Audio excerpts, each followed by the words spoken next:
Hello friends, lifestyle of তনুশ্রীর নতুন ব্লগে তোমাদের আরও একবার স্বাগত। আজকে বানাবো লোটে মাছের পাকোড়া বা লোটে মাছের ফ্রাই। এটা আমরা সবাই কম বেশি খেয়েছি, কিন্তু আমি আজকে যেই রেসিপিটা যেই ইনগ্রিডিয়েন্টস দিয়ে বানাবো, দেখো খুবই সামান্য উপকরণ। আমি মাছগুলোকে আগে থেকে পেঁয়াজ রসুন দিয়ে মেখে রেখেছিলাম, এবার তার মধ্যে আমি দিয়ে দিয়েছিলাম খুব সামান্য পরিমাণে আদা বাটা।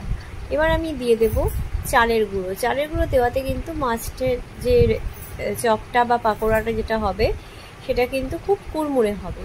চালের গুঁড়ো দিলে জিনিসটা বেশ মচমচে হয়।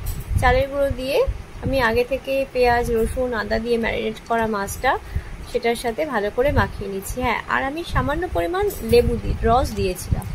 দেখতেই পাচ্ছ খুব সুন্দর করে আমি চালের গুঁড়োটা মাছের গায়ের মধ্যে ভালো করে মাখিয়ে নিচ্ছি। আমি কিন্তু ম্যারিনেট করার সময় নুন দিইনি, কারণ নুন দিলে কিন্তু প্রচুর জল কাটে, তাই জন্য আমি নুনটা পরে দেব।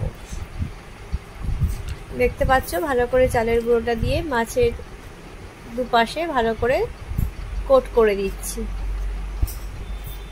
এবার এর মধ্যে দিয়ে দেবো কিছু পরিমাণ ময়দার গুঁড়ো। ময়দার গুঁড়ো দিয়েও বা ময়দা দিয়েও একইভাবে কোট করে নিতে হবে।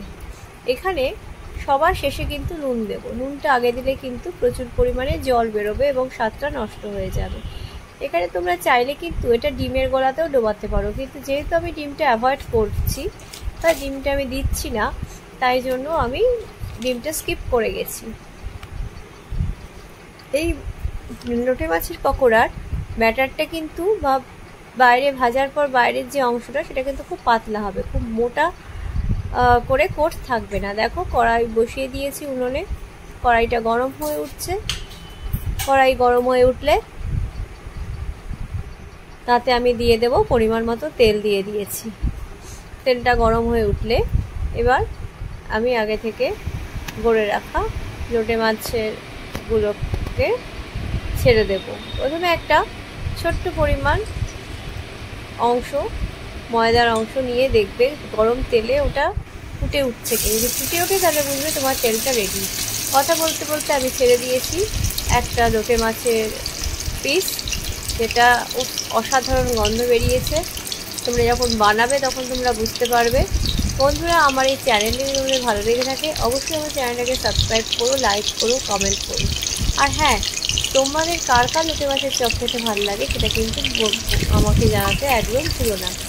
দেখো খুব আস্তে করে খুন্তির সাহায্যে মাছটাকে উল্টো দিকে করে দেবো ভাজার জন্য। দেখো খুব সাবধানে কিন্তু আমি এটা কাজটা করতে হবে। ভালো করে ভাজা হচ্ছে, সুন্দরভাবে ভাজা হয়ে যাচ্ছে আমাদের লোটে মাছ। দেখো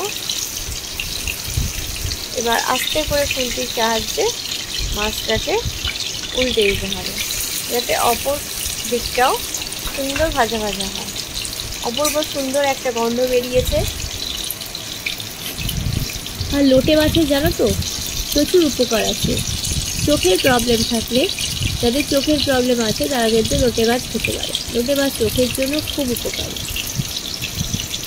কথা বলতে বলতে আমার একটা লোটে মাছের পকোড়া কিন্তু প্রায় শেষের পথে চলে এসছে। একটু প্যাচ আপ করে দেওয়া হচ্ছে যেখানে যেখানে ব্যাটারটা ঠিক মতো লাগেনি। আমি আরও একটা পকোড়া দিয়ে দিয়েছি কড়াইয়ের মধ্যে, খুব সুন্দর করে ফ্রাই হচ্ছে।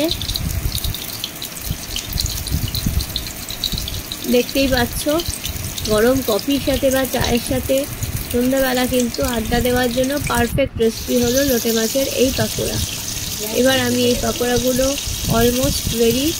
এবার এগুলোকে আমি সুন্দর করে প্লেটে তুলে দেবো।